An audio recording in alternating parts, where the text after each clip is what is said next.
Hey guys, Kevin here with Etrailer, and today I'm going to be showing you how to install the Buyers Products Ultra Bright LED floodlight. So the installation of these lights is going to be super simple. It's a simple 2-wire setup here with your power and your neutral or ground. All you have to do is run your wiring from whatever power source you're getting it from. In our case, it was from the reverse lights. So really easy to just tap into our wire that was already ran to the back of our trailer by the manufacturer. So all in all, it's going to be a super simple install, but could vary depending on what your setup is. So to start out our installation, we're going to have to kind of map out where we want our light to be. Kind of already decided I'm going to have it here, so I took some painter's tape and just made my line so that I can get to it from both sides. That way I know exactly where I'm going to be drilling through. On the inside of our trailer, we had a metal cover that ran across the whole roof here that hides all of our wiring. So I had to take that down. And then right in the center of this painter's tape, I took a little hole punch and just did a little notch into our metal here. That way when I come in with our drill bit, I don't have to worry about it kind of skipping over and getting into our wiring here just because it's such a tight area. When you're mapping out where you want your light, you're going to need to make sure that you have enough room to put 2 holes, because you're going to need one for your wiring and then one for our bracket that's going to hold our light up onto our wall. So you're going to want to keep that in mind when figuring out your placement.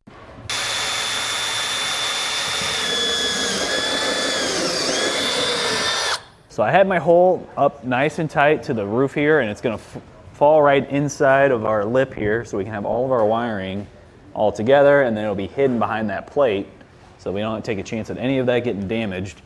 But now for my bracket that's going to actually hold the light, I'm going to need that down a little bit lower just because I don't want to drill into the wall here and then end up catching that lip at all. So I'm going to take my bracket, I'm going to hold it down just a bit. I'm going to mark out my hole with a Sharpie here.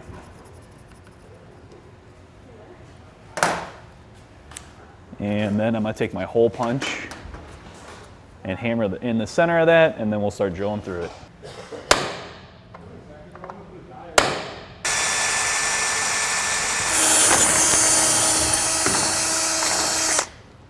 Now that I have my 2 holes drilled out, I'm going to go ahead and tie our wiring to another strip of wire that I just have laying around, and I'm going to try and run that through our smaller hole and pull that into our trailer here. So I'm going to need some tape, and we can just fish it through. You want to be careful, you don't want to get this too thick and not be able to pass it through the hole.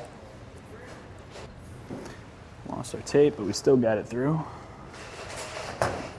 And we can pull all of our wiring in.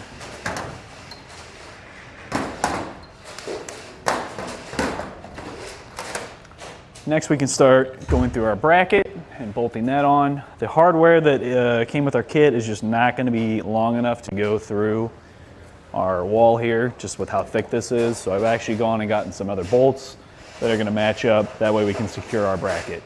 So with my longer bolt, I put that through our bracket. The bolts that come with your bracket are going to actually the head on it's going to be a little bit bigger, so they're not going to kind of spin like this one is, but unfortunately that's just what we have to deal with. So I'm going to have to hold that a little bit tighter when I'm tightening it down. We're going to place that through our hole. I've got a locking washer and a nut, just like we had with our kit. Let's get that on my hand. And then we can tighten it down.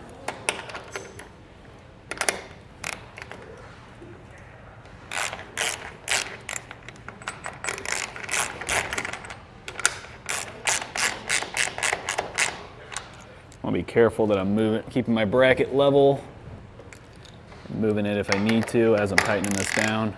And then with that in place, we can go ahead and grab our bolt that's going to slide through our bracket and hold our light in place.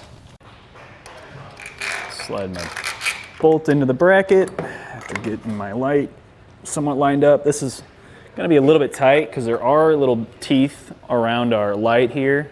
They kind of grip into the teeth on the bracket so that when you tilt it, it kind of holds it in whatever place you tilt it into. All right, with that in place, we can place on our locking washer, our nut,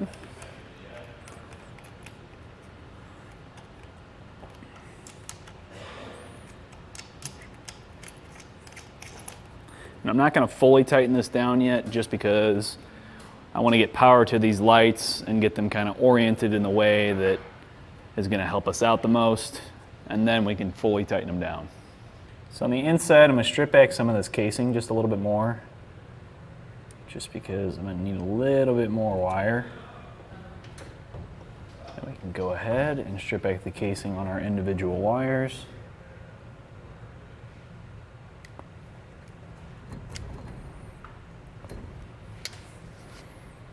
Twist that up.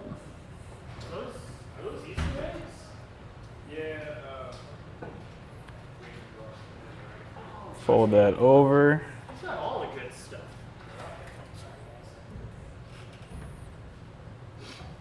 And we can take a ring terminal, because our black wire is going to be grounded to our frame. Which I might just fold that over one more time, just because this wire is so thin. Place that on there, and that crimp it down. So while the manufacturer didn't actually put in any reverse lights, they luckily did run the wire all the way down here. We found that out by hooking up to our 7-way and testing the power with our reverse. So what I'm going to do is I'm going to cut off this little plug that they attach to it, because we're going to splice in a new wire to that. Twist that up a little bit. We're going to go ahead and hook up our new wire. I'm going to have to pull this up. Are you going to be able to see, or do you want a ladder? I can see it. Up top? Mm-hmm. Okay. I'm going to hook those two together and just run the other end of the butt connector to it. That's what I'll do instead. All right. So I'm going to run my power wire for my light up to this first running light wire. I'm going to put these two together. And then we're going to stick on a butt connector. We'll have those two on one side, and then we're going to run another wire on this other side of our butt connector over to our other light so that we can power that one too. Okay, so now we can stick in our jumper wire here. Crimp that down. And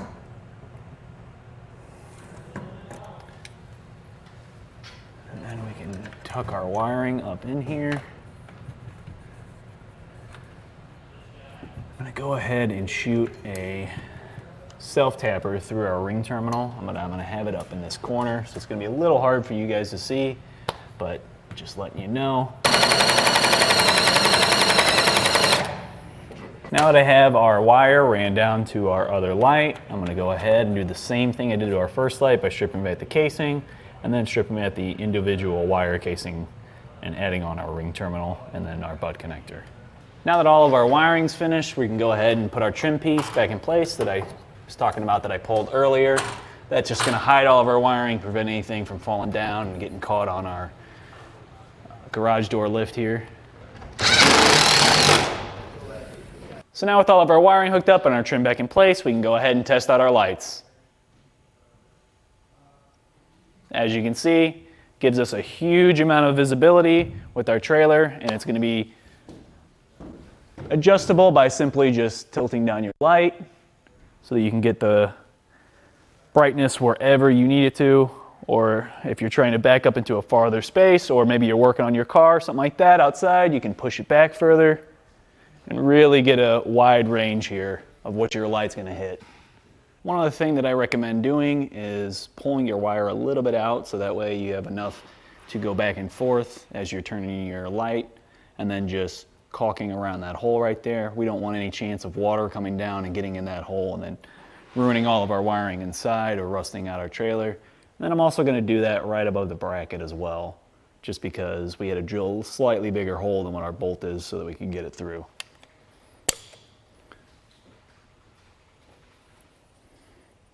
Well guys, I think that does it for our installation today of the Buyers Products Ultra Bright LED Floodlight. My name's Kevin. Thanks for watching.